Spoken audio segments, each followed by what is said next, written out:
They thought they had time. They thought they could fix it. But in reality, the world had already run out of hours. The year was 2008, and as Friday night turned into Saturday morning, the beating heart of global finance was flatlining. Behind the glass walls of Wall Street's most powerful towers, men who once moved trillions with a phone call were now whispering, "We are finished." The story didn't begin that night. It began 7 days earlier, a week that would rewrite economic history forever. Monday morning, September 8, 2008. Lehman Brothers, a 158-year-old financial empire, was bleeding cash. Its stock had fallen 90% in just 6 months. And by the time CEO Dick Gould stepped into his 31st floor office that morning, even his shadow looked nervous. Outside, news anchors were smiling, pretending nothing was wrong. But inside the system, the pipes were already bursting. Credit default swaps, those fancy contracts Wall Street created to manage risk, had turned into time bombs, and every bank holding them was sitting on the same explosive secret. No one knew how much anything was worth anymore. Gould slammed his desk. "Call Korea. Call Warren Buffett. Call anyone." His voice echoed through the marble halls of Lehman's headquarters. He needed a deal, a buyer, someone who'd save the bank before it collapsed. But the truth was simple. No one wanted to touch Lehman. Not with a 10-foot pole. Barclays? Interested but scared. Bank of America? Maybe, but they wanted the government to guarantee the losses. The Treasury? Silent. And the clock kept ticking. By Tuesday, Lehman's credit line started to freeze. Other banks stopped trading with it. Even money market funds, supposedly the safest place for cash, refused to lend overnight. In Wall Street terms, that's not just a bad sign, that's a death sentence. Wednesday, September 10th. A rumor hits CNBC. Lehman Brothers is close to a deal with Korea Development Bank. For a few hours, the stock jumps. Investors breathe. Traders smile again. But the relief was an illusion. That afternoon, KDB's chairman announced, "No deal." The stock collapsed again, down 45% in one day. On trading floors across New York, traders watched the ticker in silence. For the first time, even the veterans, the men who'd survived 1987, 1998, 2000, knew. This time was different. By Thursday, panic was spreading faster than rumors. Lehman-ES CEO Dick Gould picked up the phone and called the one man who could still save him, Hank Paulson, the U.S. Treasury Secretary. Paulson didn't answer immediately. He was in another meeting with Ben Bernanke from the Federal Reserve, trying to calculate how bad things really were. When he finally called back, his voice was cold. "Dick, you got yourself into this mess. Don't expect the government to bail you out." Gould's hand shook. "Hank, if we go down, everyone goes down." Paulson paused. "Then you better find someone to buy you. Fast." Friday, September 12th, midnight. At the Federal Reserve Building in New York, black cars pulled up one by one. Inside, the CEOs of every major Wall Street bank sat around a mahogany table. Goldman Sachs, JP Morgan, Morgan Stanley, Citigroup. The mood? Pure dread. No smiles, no jokes, just the sound of phones buzzing and coffee being poured like medicine. The meeting's goal was simple: find a buyer for Lehman. But as the hours passed, it became clear there wasn't one. Barclays needed approval from British regulators, and they weren't giving it. Bank of America had moved on. They were buying Merrill Lynch instead. That left nothing, no plan, no savior, only silence. By dawn, the unthinkable was about to happen. A pillar of American finance was about to fall. The next 48 hours would shake the world more than any war, any election, or any virus in modern history. Because when Lehman Brothers died, trust itself died with it. Sunday, September 14th, 2008. The world didn't know it yet, but it was standing at the edge of financial Armageddon. Inside the Federal Reserve's marble fortress in downtown New York, The meeting had dragged on for more than 24 hours. Every CEO in that room was exhausted, eyes red, voices cracked, but no one could leave. Because if they failed to find a solution, the global financial system would fail with them. At 2:30 a.m., Tim Geithner, president of the New York Fed, slammed his folder shut. "Gentlemen," he said, "Lehman Brothers has hours, not days." Silence. No one moved. Across the table, John Thane from Merrill Lynch whispered, "If they go down, we are next." But everyone already knew that. It was like watching a neighbor's house burn down, while your own walls were made of the same dry wood. Lehman's CEO, Dick Fuld, wasn't even in the room anymore. He'd been cut out of the conversation. The street had turned on him. In another building, he sat in his office, head in his hands, watching CNBC run a headline that made his stomach drop. Lehman Brothers on the brink. For a man who once called himself the gorilla of Wall Street, this was extinction in slow motion. 6 a.m., a glimmer of hope. Barclays, the British bank, had offered to buy Lehman's core business. The deal looked real. The bankers cheered. Finally, maybe, a rescue. But just as lawyers drafted the agreement, a single email arrived from London. It read, "Barclays board declines to approve the transaction without UK regulatory support." Translation? The British government just killed the deal. Inside the Fed building, every face froze. Geithner took off his glasses, rubbed his eyes, and muttered, "That's it. It's over." Sunday, September 14th, 2008, 7:45 p.m. Lehman Brothers officially filed for Chapter 11 bankruptcy. $639 billion in assets. $619 billion in debt. Gone.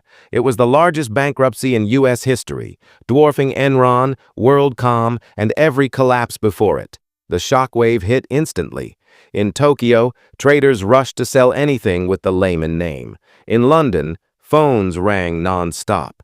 In New York, security guards watched employees carry cardboard boxes filled with decades of memories out of the building. I just lost everything. The camera cuts to an aerial shot of Manhattan, one building going dark in a sea of light. The symbol of American power erased overnight. By Monday morning, Wall Street woke up to a nightmare. The Dow Jones plunged 504 points in a single day. The S&P 500 suffered its worst drop since 9/11. And worse, no one trusted anyone anymore. Banks refused to lend to each other. The credit market, the bloodstream of the global economy, froze solid. Companies couldn't borrow. Investors couldn't withdraw. Even ordinary people trying to buy houses or cars were suddenly told, "No loans available." It wasn't just Lehman that died. Trust itself had died. On trading floors, you could feel it. That cold panic that spreads before disaster. The VIX, Wall Street's fear index, exploded.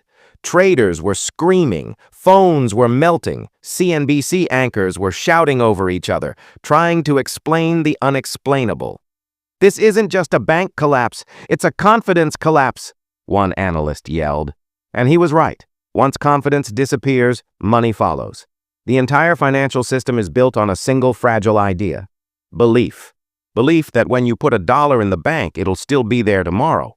Belief that markets recover. Belief that someone, somewhere, is in control. But for the first time in generations, that belief was gone. Within hours, the contagion spread. Money market funds, those safe places where corporations park their cash, broke the one peg. That had never happened before. Insurance giant AIG announced it was short on collateral, hundreds of billions. If AIG fell, it would take down thousands of pension funds and banks around the world. Tim Geithner called Hank Paulson again. "We can't let AIG go," he said. Paulson replied, "We don't have the authority." Geithner snapped, "Then get it, or we're finished." The world watched as Lehman Brothers, a 158-year-old titan of finance, went bankrupt. The U.S. government had let it fall, a sacrifice meant to teach Wall Street a lesson. But by Tuesday, just 2 days later, that lesson was over. The government caved, announcing an $85 billion bailout for the insurance giant AIG, effectively nationalizing it overnight. The message was clear: no one else was allowed to fail. Behind every billion-dollar loss were real people: secretaries, analysts, janitors. Some had worked for Lehman since the 80s, loyal and proud, completely unaware that their life savings were tied to the same sinking ship. When the firm shut down, their 401k retirement accounts vanished with it. People cried. Others just stared blankly at their computer screens, refreshing accounts that now read $0.00. One trader later said, "It wasn't just money, it was our identity," and it was gone. Meanwhile, in Washington, politicians scrambled for answers. Why save Bear Stearns but not Lehman? Why bail out Fannie Mae and Freddie Mac but let a financial institution that had survived world wars simply burn? The truth was uglier than politics could admit. No one truly understood how massive the derivatives monster had become. Every company was tied to every other company in a tangled web of contracts that no one could map out. If Lehman's failure triggered a chain reaction, it could erase $10 trillion in global wealth within weeks. And it almost did. In less than 72 hours, the illusion of control shattered. On Wednesday, September 17th, investors pulled a staggering $144 billion from money market funds in a single day. To put that in perspective, normal withdrawals averaged about $7 billion. Banks began hoarding cash. The entire financial system seized up. Treasury Secretary Hank Paulson knew what was coming next: a full-blown financial heart attack. So he made the biggest gamble in U.S. economic history. He went to Congress and demanded $700 billion immediately. The plan would later be called TARP, the Troubled Asset Relief Program. Its goal: buy up the toxic, worthless assets from banks before the entire system collapsed. But when Paulson first proposed it, lawmakers were in disbelief. One congressman said, "You're asking for $700 billion, no oversight, and a blank check? Are you insane?" Paulson didn't blink. He told them, "If we don't do this, by Monday, there won't be an economy left to argue about." The dominoes were already falling. Washington Mutual, Wachovia, Merrill Lynch. Each one, another empire erased. The global financial system was eating itself alive. By late September, every country on Earth was in panic mode. Central banks from Europe to Asia began slashing interest rates. They flooded the markets with trillions of dollars in liquidity, but the bleeding wouldn't stop. People weren't buying stocks anymore. They were buying trust. And trust was nowhere to be found. On October 9th, the Dow Jones Industrial Average hit 8,579 points, down nearly 40% from its peak. $19 trillion in household wealth evaporated worldwide. Retirements were gone. Dreams were gone. In New York, the streets outside Lehman's old headquarters grew quiet. The revolving doors that once welcomed the masters of the universe now only spun for the janitors. The empire that once defined capitalism was reduced to a ghost. The collapse wasn't just financial, it was psychological. It proved that the system wasn't unbreakable. It was human, and anything human can fail. This wasn't just an American problem anymore. In London, the Royal Bank of Scotland was hemorrhaging billions. In Frankfurt, Deutsche Bank traders froze all interbank lending. In Tokyo, the Nikkei stock index plunged more than 11% in a single session, its largest one-day drop since 1987. The illusion of a safe distance evaporated overnight. This was planetary finance collapsing in real time. The reason was globalization. The very system that made the world rich had also made it dangerously fragile. Every bank, every fund, every pension was tied to the same invisible thread: derivatives. A $600 trillion web of promises, most of them worthless once Lehman died. So when one bank in New York defaulted, it triggered a chain reaction that rippled across every capital city in the world. Money markets froze. Trade finance collapsed. Cargo ships filled with goods sat stranded at sea because no one would insure them. By the end of September, the panic had moved from Wall Street to Washington. Congress convened an emergency session. Every news network aired the same live footage. Hank Paulson, standing before furious lawmakers, trying to explain why the richest country on earth was about to go bankrupt. He raised his hand and said, "We're not here to save Wall Street. We're here to save Main Street." But the room didn't buy it. Ordinary Americans were losing their jobs, homes, and savings, and now they were being told to fund a $700 billion bailout for the same people who caused the mess. It was political suicide. When Congress voted on the first draft of the bailout bill, it failed. The Dow dropped 777 points that day, the largest single-day fall in history. Trillions were wiped out in hours. The message was clear. Either the government acted or capitalism itself would flatline. Behind closed doors, Paulson and Federal Reserve Chairman Ben Bernanke worked like surgeons in a war zone, calling CEOs, foreign ministers, and central bankers, trying to stabilize a system that refused to obey. In a private moment, Bernanke said quietly, "If we don't stop this, we'll be remembered as the men who lost the 21st century." Finally, on October 3, 2008, Congress passed the bailout. $700 billion. A blank check to buy toxic assets and inject life back into dying banks. The TARP program was born. But here's what few people talk about. The bailout didn't fix the system. It only sedated it. It was a tourniquet on a severed artery. Outside the marble halls of Washington, the collapse had already reached the streets. Factories were closing. Families were losing their homes. By December, 700,000 Americans were losing their jobs every single month.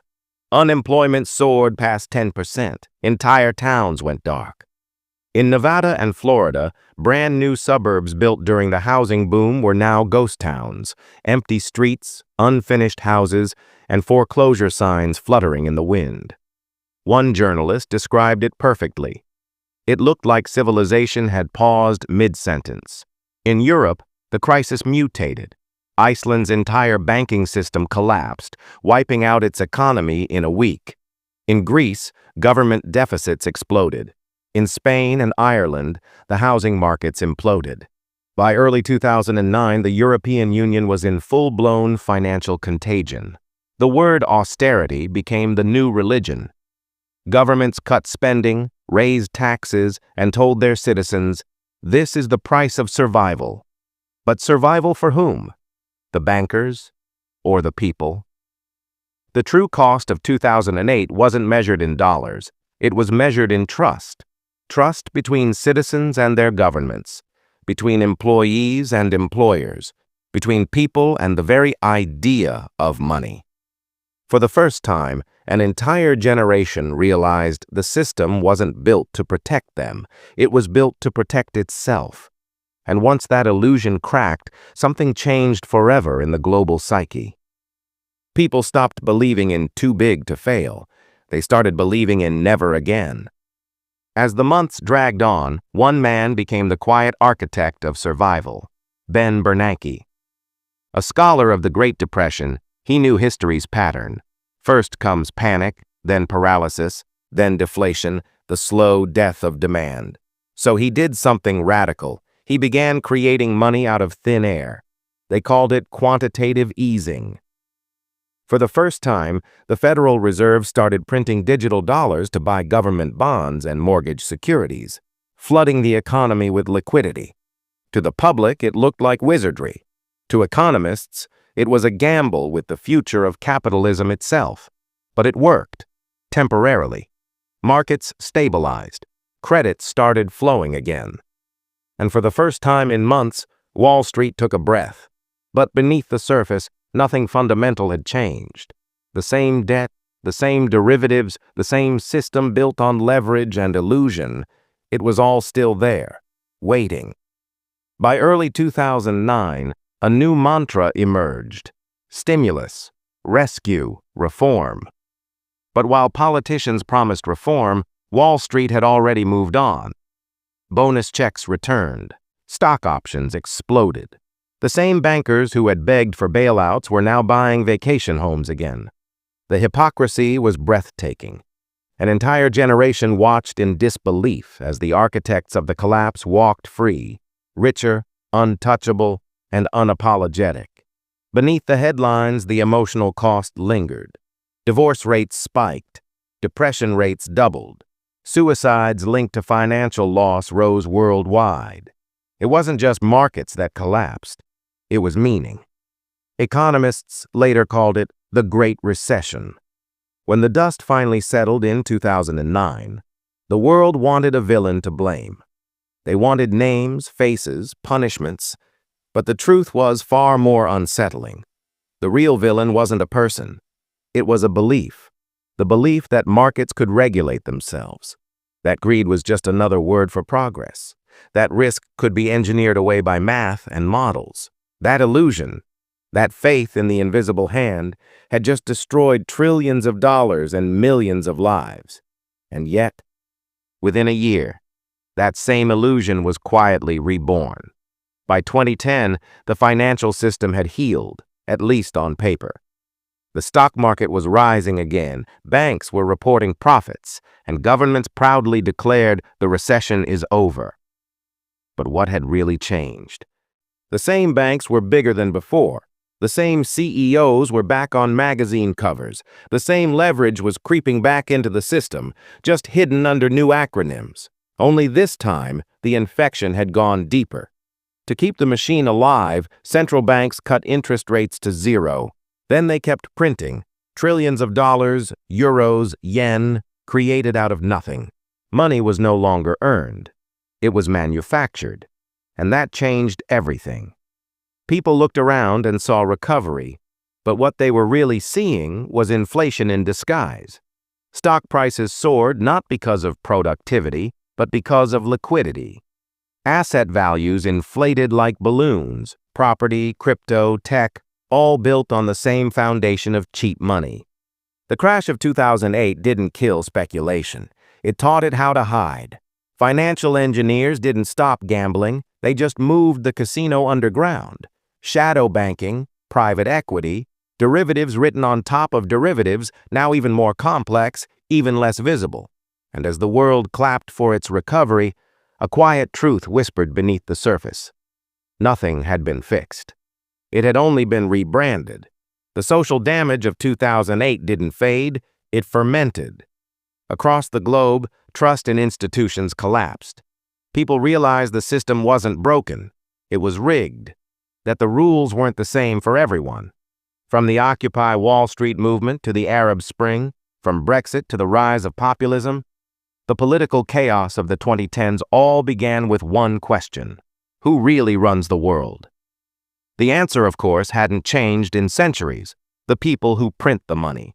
If you strip away the noise, the 2008 collapse taught one brutal lesson: money isn't real until someone loses it. We treat it like science, precise, mathematical, predictable. But in truth, it's closer to religion, built on faith, trust, and shared belief. When that belief breaks, everything else follows. That's why the Great Depression of 1929 and the Great Recession of 2008 feel eerily similar. Not because the numbers matched, but because the psychology did.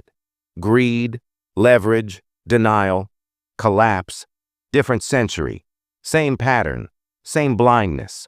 For millions of families, the recovery never came. The jobs lost in 2008 never returned. The homes foreclosed never reopened. A generation of young people entered adulthood with no savings, no stability, and no faith in the system that had just eaten their future. Sociologists call them the post-trust generation. Economists call them the debt generation. But history may remember them as something else: the witnesses, the ones who saw the empire blink, the ones who learned that the world isn't built on money, but on confidence. By the mid-2010s, Something new was forming. The same cheap money that saved the system began creating new bubbles. Tech valuations went parabolic. Cryptocurrencies emerged, and central banks became the de facto gods of the economy, deciding who lives, who dies, and which asset class thrives. The illusion of stability had returned, stronger, smoother, more digital. But illusions always demand payment, and history always collects. If you zoom out far enough, every crash looks like a rehearsal. 1929 was the first warning. 2008 was the second. And now, a third one is quietly loading in the background, somewhere in the shadows of global debt, AI speculation, and monetary addiction. We don't know when it will arrive, but we know how it begins. The same way it always does. With confidence. With everyone believing that this time, it's different. Every empire thinks it's eternal. Every market believes it's rational. Every generation thinks it can outsmart history. But the truth is older than money itself. Nothing grows forever. Every boom writes its own obituary. And when the next crash comes, it won't just destroy wealth. It will expose how fragile our faith in the system truly is. Because the collapse isn't the end. It's the revelation. In the final hours before the 2008 collapse, the world didn't just lose money. It lost its innocence. And maybe it never got it back. Thank you for watching.